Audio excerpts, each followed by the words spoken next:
Welcome back friends. सो आज के इस वीडियो में हम बात करेंगे क्रोमोसोम के बारे में।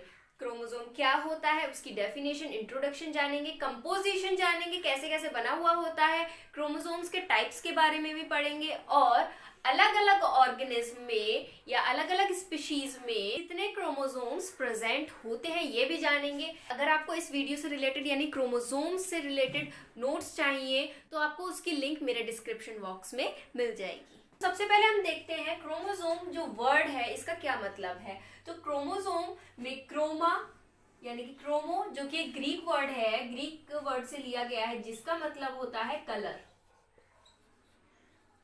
एंड सोमा मीन्स होता है बॉडी। तो क्या है, क्रोमोसोम एक कलर्ड बॉडी है। कलर्ड बॉडी से मतलब यानी कि स्टेनिंग बॉडी है, यानी कि इजीली से स्टेन हो जाती है। सो क्रोमोसोम को हम बोलते हैं कलर्ड बॉडी। अब अगर हम क्रोमोसोम को डिफाइन करें तो कैसे करेंगे कि it is a thread like structure of nucleic acid and proteins which is present in nucleus.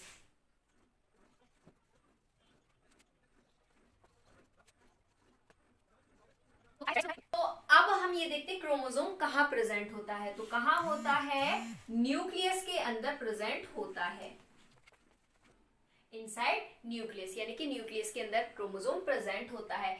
और हम क्रोमोसोम को ये भी कह सकते हैं it is a condense form of chromatin, यानी कि क्रोमेटिन का ये कंडेंस फॉर्म होता है। क्रोमेटिन, क्रोमेटिड और क्रोमोसोम में जो डिफरेंस क्या होता है ये मैं इससे पिछले वीडियो में बता चुकी हूँ। आपको उस वीडियो की लिंक मेरे डिस्क्रिप्शन बॉक्स में मिल जाएगी। तो मैंने बोला कि क्रोमोसोम कंडेंस फॉर्म होता है क्रोमेटिन का। कैसे, हमने देखा था क्रोमेटिन का स्ट्रक्चर किस तरीके से होता है,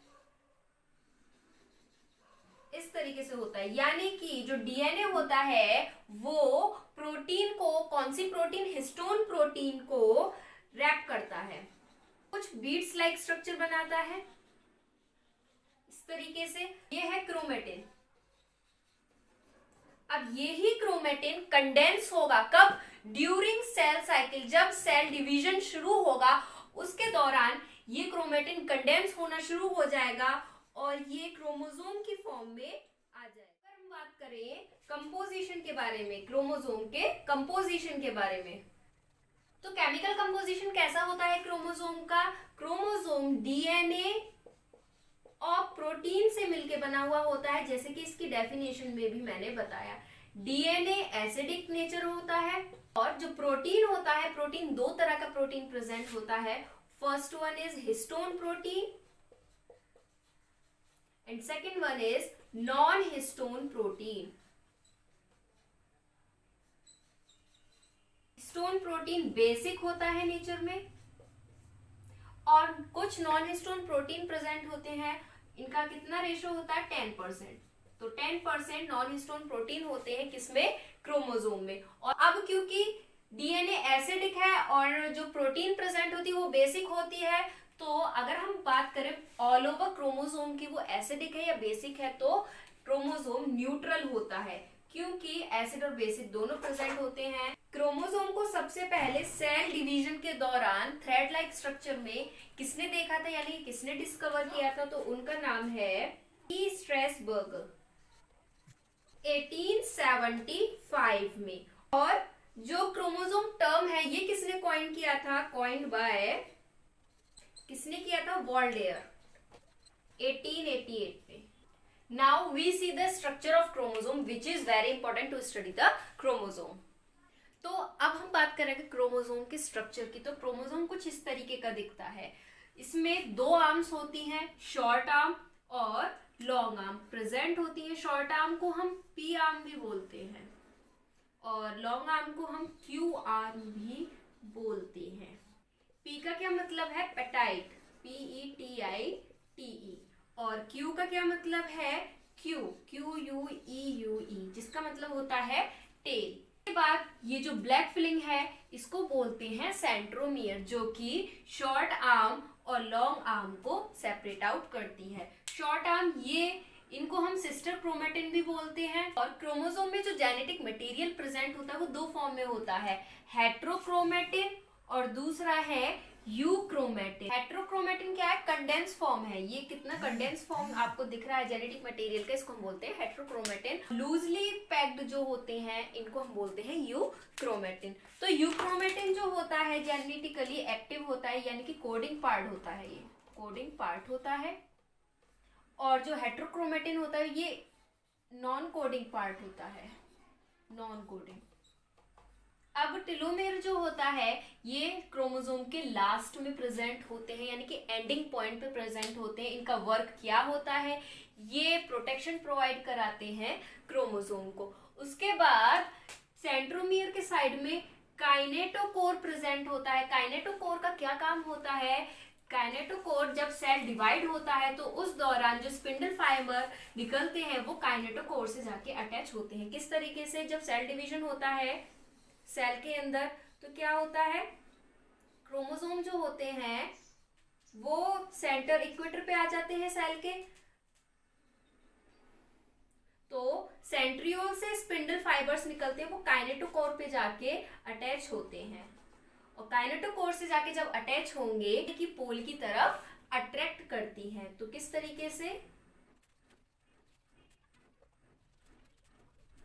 इस तरीके से अपनी तरफ अट्रैक्ट करती है। उसके बाद जो सेंट्रोमियर होता है इसको हम प्राइमरी कंस्ट्रक्शन भी बोलते हैं, और जो सेकेंडरी कंस्ट्रक्शन होता है वो एंडिंग पॉइंट पे प्रेजेंट होता है। और एक स्मॉल पोर्शन होता है क्रोमोसोम में जिसको हम बोलते हैं सैटेलाइट। और जो सैटेलाइट होता है इसको हम आसानी से स्टेन नहीं कर सकते हैं। जब हम स्टेनिंग करते हैं और उसके बाद जब हम माइक्रोस्कोप में देखते हैं जो डार्क कलर दिखता है, यानी कि डार्क स्टेनिंग होती है वो हेट्रोक्रोमेटिन की होती है, और जो लाइट स्टेनिंग होती है वो यूक्रोमेटिन की होती है। और जो टेलोमियर और सेंट्रोक्रोमेटिन होते हैं it is also a part of heterochromatin. तो अगर हम बात करें कि जो क्रोमोसोम का नंबर होता है वो कितना होता है, तो हर स्पीशीज में क्रोमोसोम का नंबर अलग अलग होता है।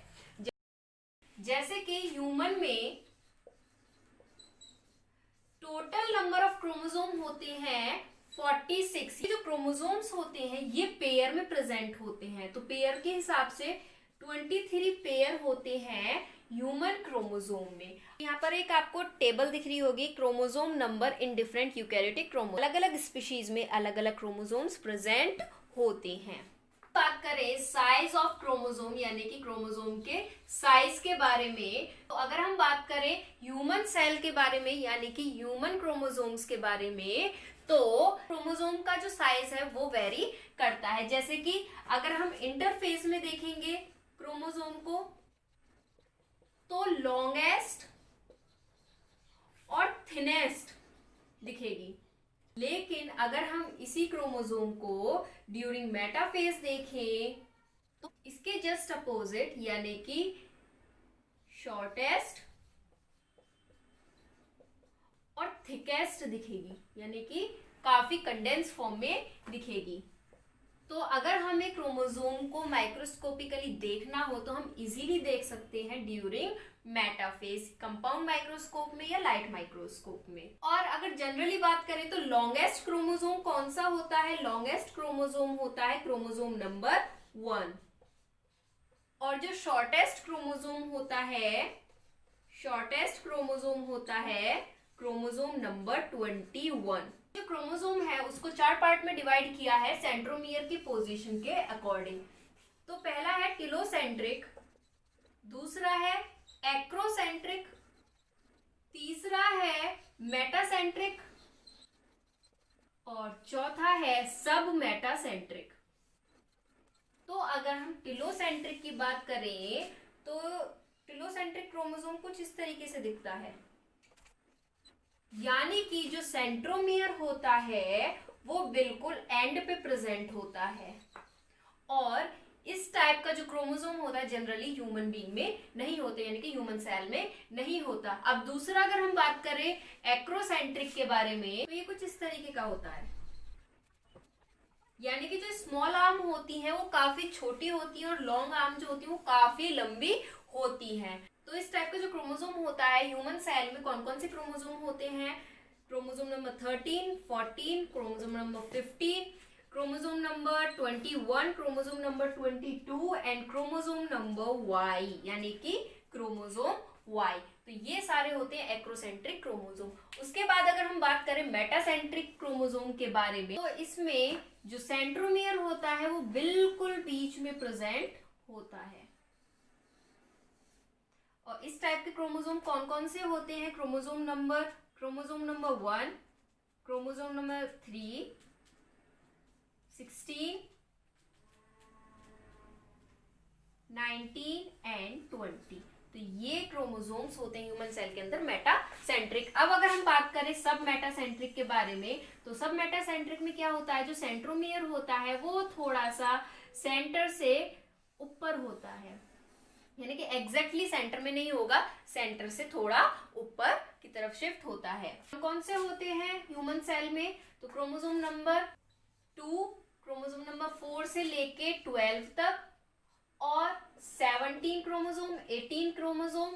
एंड अगर हम क्रोमोसोम को on the basis of characteristics divide करें तो कैसे करेंगे? 2 तरह के क्रोमोसोम्स होते हैं, ऑटोसोमल क्रोमोसोम्स और दूसरे हैं सेक्स क्रोमोसोम। इन्हें हम गैमेटिक क्रोमोसोम्स भी बोल सकते हैं। ऑटोसोमल क्रोमोसोम्स कौन से होते हैं? वो क्रोमोसोम्स जो सारे कैरेक्टरिस्टिक्स को कंट्रोल करे, सिर्फ सेक्स कैरेक्टरिस्टिक्स को छोड़ के, तो उन्हें हम बोलते हैं ऑटोसोमल क्रोमोसोम्स। तो हम कह सकते हैं it controls all the characters of living organism या living cell other than sex characters. और सेक्स क्रोमोसोम्स कौन से होते हैं? वो क्रोमोसोम्स जो किसी भी लिविंग ऑर्गेनिज्म की सेक्स को डिटरमाइन करें, यानी कि मेल है या फीमेल है, इसको कंट्रोल करें, वो होते हैं सेक्स क्रोमोसोम्स। तो हम बोल सकते हैं इट कंट्रोल्स सेक्स डिटर्मिनेशन, या फिर it is responsible for the sex determination.